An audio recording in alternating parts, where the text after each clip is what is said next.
अमित गोरखे आज मुख्यमंत्र्यांची भेट घेणार आहेत। मंगेशकर रुग्णालयाने सादर केलेला अहवाल खोटा असल्याचा दावा भाजपा आमदार अमित गोरखे यांनी केलाय। आज मुख्यमंत्र्यांना भेटून आपण कल्पना देणार असल्याचं ते म्हणतात। तर रुग्णालयाकडून 10 लाख रुपये ॲडव्हान्स मागितल्याची कबुली आज मुख्यमंत्री देवेंद्र फडणवीसांना भेटून याबाबतची कल्पना देणार असल्याचं भाजपाचे विधान परिषदेचे आमदार अमित गोरखे यांनी म्हटलं आहे।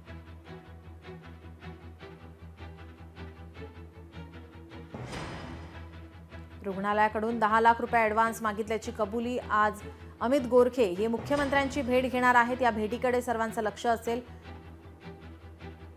मंगेशकर रुग्णालयाने सादर केलेला अहवाल खोटा असल्याचा दावा आता अमित गोरखे यांच्याकडून करण्यात येतोय। या संदर्भात सर्व कल्पना आपण मुख्यमंत्र्यांना देणार असल्याचं ते म्हणत आहेत।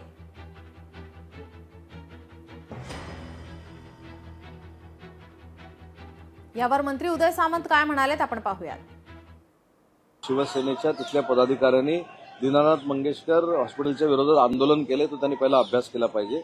ही घटना जी घडलेली आहे त्याचा कुठचाही अहवाल जरी इंटरनल समितीने आणला असेल तर त्याची पूर्ण चौकशी करू अशी भूमिका मुख्यमंत्री महोदयांनी घेतलेली आहे। आणि मुख्यमंत्री महोदयांनी काल स्पष्ट सांगितलंय, माननीय एकनाथ शिंदे साहेबांनी देखील यवतमाळच्या प्रेस कॉन्फरन्समध्ये स्पष्ट सांगितलंय की तिथं ज्या पद्धतीनं प्रकार घडलेला आहे तो जर पुराव्यानिशी सिद्ध झाला तर कोणालाही त्याच्यामध्ये वाचवलं जाणार नाही। फार मोठी कारवाई या बाबतीमध्ये केली जाईल ही शासन म्हणून आमची भूमिका आहे। लोकशाही मराठी ऐका, पहा, जागरूक रहा।